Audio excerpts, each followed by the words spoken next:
Hi, I'm Karen Wright, founder of Parachute Executive Coaching, and we are here with another one of our short videos designed to introduce prospective clients to the amazing coaches on the Parachute team. And today we are here with Keith Macpherson. Hey, Keith, Hey, Karen. how Great are to you? get. I'm doing really well, thanks. Yeah.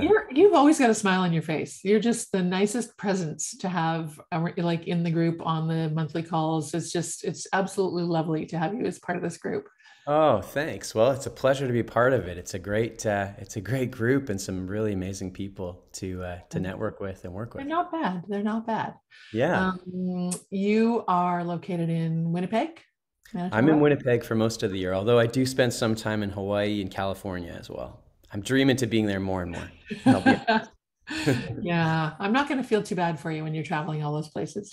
Yeah, you can come visit anytime. Okay, all right, I'll do that. And coaching is largely location agnostic anyway. Absolutely. But I just, I think that it's great that we've got coaches from other than major cities. Because there's just a little perspective difference and a little, I think, exposure to different industries that you get when you're not in one of the big cities and that sort of thing. So, anyway, so from the flat middle, right? Absolutely. Yeah, you can watch your dog run away for 3 days where I live. It's so Oh, flat and cold, except the summers are nice here, and it's actually yeah, a great place to coach. All the space gives me a lot of time to reflect and process and, that's be with. interesting. That Yeah. actually makes a lot of sense to me, having spent enough time in the very dense downtown. So, Yeah. okay, well, I would love for you to share with whoever might land on this video a little bit about. I guess let's start with how it is you came to coaching and why this work matters to you. Like I know, so I mean, a little backstory. You and I first met because you had me on your podcast, That's correct. and Yeah. we were introduced by a mutual friend. And my experience of you on that podcast was you asked better questions than pretty much any other podcast I'd been on, Oh, wow. and that which told me a lot about who you are as a coach. And that was why I wanted to invite you in to be part of the group. So, with that little bit of background, can you just give us a little bit of sense of like how you arrived at coaching and why it's work that you have heart for? Absolutely. Well, about 12 years ago, I mean, I naturally come into life with curiosity. So I'm already sort of primed to do this work. But about 12 years ago, I was actually in conversation with a friend of mine, and we were talking about what she wanted to do for her life. She was in a big transition. And we started talking, and she spoke about this idea of being a coach. And I was so intrigued by that. So I helped her and did a little research as well and found a couple of coach trainings 12 years ago. And the one that we both stumbled across was the CTI, the Coactive Training Institute, formerly known as the Coaching Training Institute.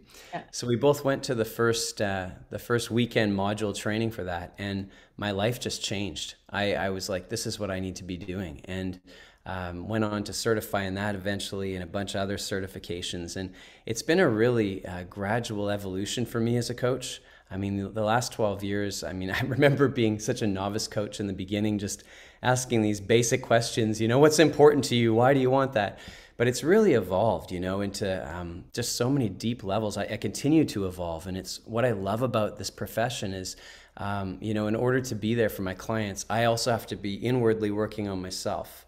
And it's this whole idea of being a lifelong learner, staying open, staying curious, really holding that objective meta view. And so, I mean, this is an ongoing love affair with coaching for me. It's been Yeah, I can so relate to that. And I have said many times the reason that I'm still doing this work this many years later is because no 2 days are the same, no two conversations are the same.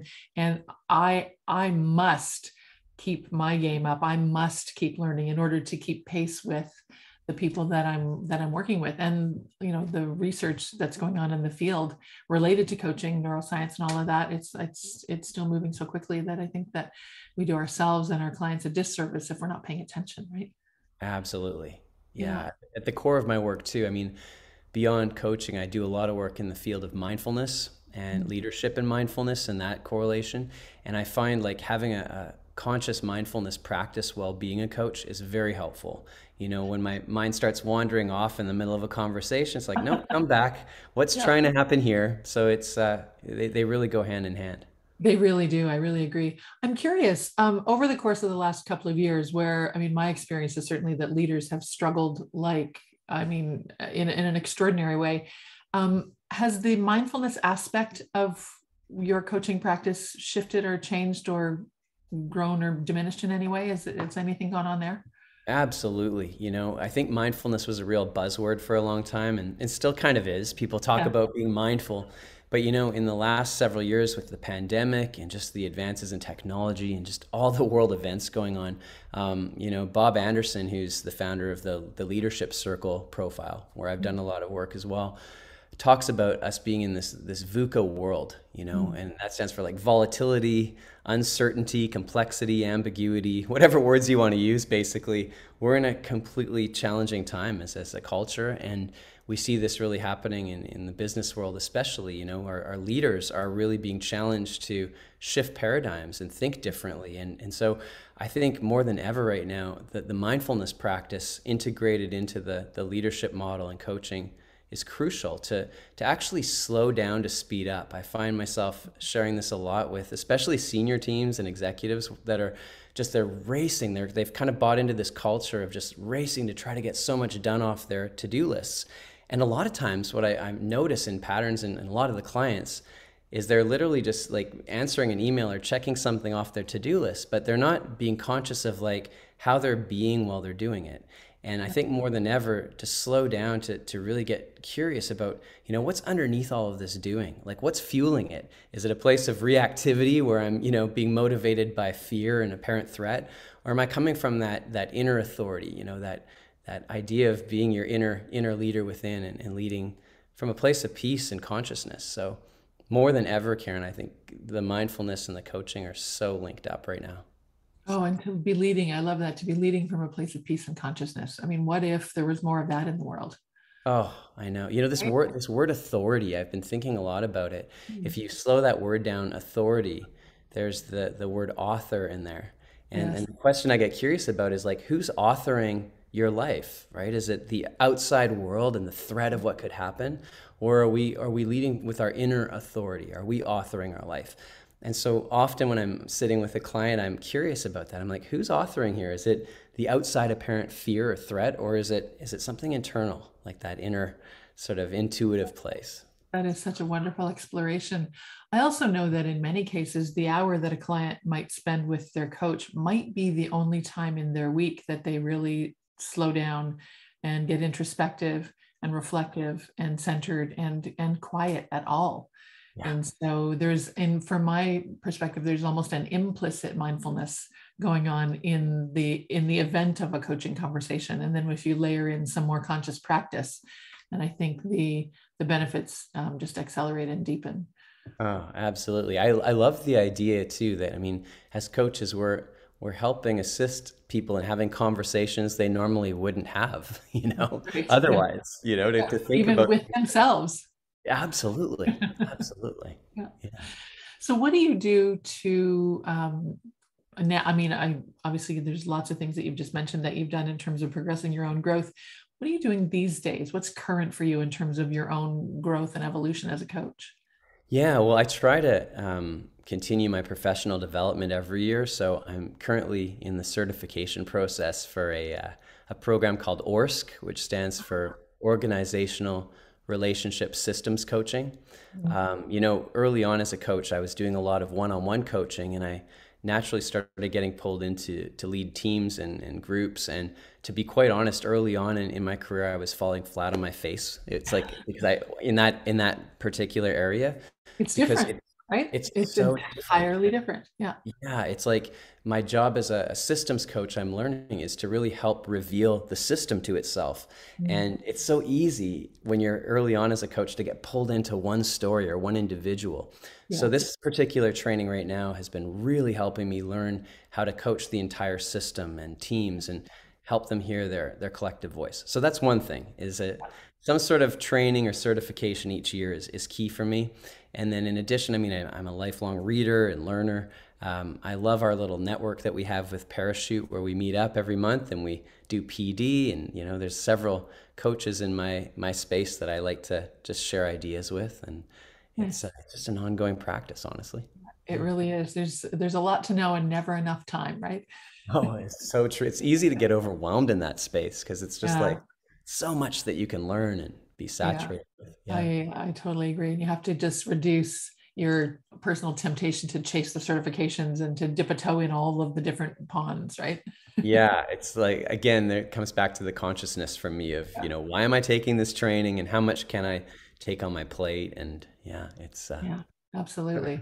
yeah, totally. Um, what else would you like us to know about you? Wow, I have so much I could share with you. I know. There's a few things in it. I mean, in addition to coaching, although I think that they're really related in a lot of ways. I this year is one of my challenges as well as I started working towards my private pilot license to start flying airplanes, and it came at a time in my life of great transition. Personally. And so I found myself in an airplane one day with an instructor, and it was such a metaphor for just, taking off to this next chapter of my life and facing my fears. So, I really like to put myself, what I call the edges, into these edges of growth because I do that for my clients all the time. Uh-huh. So, I'd say flying a plane lately has been a pretty big step. I also am a professional musician as well. Prior to coaching several years ago, I was playing music all over the world and had a record deal with Warner Music and played in a band called Keith and Renee. Well, apparently, we're currently up in this contest to play the Hollywood Bowl. I mean, who thought there'd be a resurgence of music in my life? But Gosh. I just love how music is so connected to everything as well. It's a real foundation for me in terms of staying connected to everything around me. So I'd say between flying and music, those are definitely two of the areas that I love to stretch myself into besides being a coach. Oh my So, gosh. And for me, both of those require intuition, they require mindfulness. oh, yeah, And I also think that the best coaches have got real access to their creative side. yes. And that's one of the things I love about, not to mention the fact that you have gifted us with a song and on a monthly meeting or two. So it's been really, really lovely for that. Um, Thank you. I really appreciate some time with you always. And thanks for sharing your story. And yeah, now we've met Keith Macpherson. Thanks, Karen. Take care.